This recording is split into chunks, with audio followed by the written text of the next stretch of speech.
সবাইকে good evening. তো রোজকার মতন আজকে আমি বানাবো পালং শাকের পকোড়া। ঠিক আছে, চলো পালং শাকের ঝাল ঝাল পকোড়া রেডি করে ফেলি।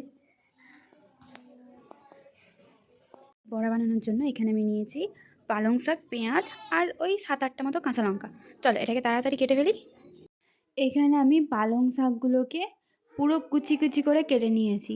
ঠিক আছে, যেমন আমরা পেঁয়াজ সরু সরু করে কেটে সেইভাবে। এই দেখো পালং শাকগুলো কেটে নিয়েছি। তারপরে পেঁয়াজটাকে আমি ভালোভাবে ছাড়িয়ে নিই। পেঁয়াজ কাটার সময় বোঝা যায় যে আমরা এমনি এমনি কোনো কারণে চোখের পানি ফেলি, কারণ ছাড়া।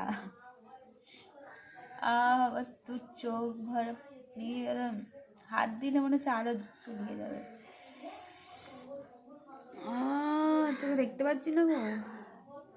এখানে আমি পেঁয়াজটাকেও ভালো করে কেটে নিয়েছি, আর আগে তো শাকটাকে কেটে নিয়েছিলাম। তারপরে এখানে 7-8টা আমি কাঁচা লঙ্কা নিয়ে নিয়েছি, আর এই শাক আর পেঁয়াজটাকে আমি একসাথে ধুয়ে নিয়েছি, কারণ বাজার থেকে যেহেতু কিনে নিয়েছি অনেক নোংরা টোংরা ছিল। তো তারপরে এটাতে আমি ভালোভাবে মশলা করে নেব।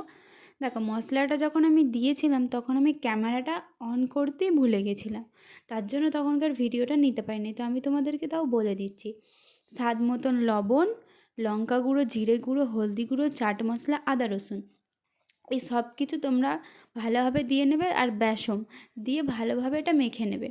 তারপরে আমি তেল গরম করতে দিয়ে দিই, কারণ তেল ছাড়া তো আর পকোড়া হয় না। তো এখানে আমার ক্যামেরাটা তখন করছিল একটা বোন, ও এসেছিলো আমার কাছে। দেখো আমাদের বাড়িতে আমি একাই, আমার না নিজের কোনো ভাই বোন আছে, না আমার চাচাদের কোনো ভাই বোন আছে। বংশের মধ্যে এখন আমি একটাই মেয়ে আছি।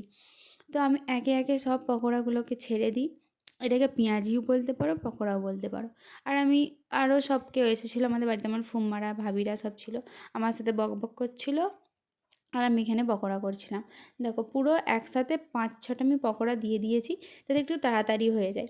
আর এর মানে গ্যাসটা সবসময় স্লো রাখবে, অতিরিক্ত জোরে হলে ভালোভাবে সেদ্ধটা হবে না, আর একদম পুড়ে পুড়ে যাবে। আমার ভাবির মেয়ে আমাকে এটা সেটা বলছিল, আর ওর সাথে আমি খুব গল্প করছিলাম, যেহেতু আমি একা একা থাকি বহুত বোরিং হয়ে যায়। সর্দি হয়েছে নাকি তোমার? কি করে হলো? এটা কিছু তুলবো, সর্দি হওয়ার কোনো বয়স হয় না, আর কোনো কারণ লাগেনি, এমনি এমনি হয়ে যায়। সেটা আমারও সবসময়, গরম কি শীত কি সব সময়। তারপরে আমার পকোড়া একদম পুরো রেডি হয়ে যায়, আমি ঘরে নিয়ে চলে আসি। আমি আর মা পকোড়া খেয়ে নিই। ঠিক আছে, মানে আমি ফার্স্টে টেস্ট করিনি, মাই পকোড়াটা ফার্স্ট টেস্ট করেছিল যে কেমন হয়েছে না হয়েছে। আমি তো কনফিউজ ছিলাম যে লবণটা কেমন হবে না হবে, কারণ আমি লবণেরই গন্ধ। কিন্তু খুব সুন্দর হয়েছিল। তোমরাও খেয়ে বানিয়ে। ঠিক আছে, বাই বাই।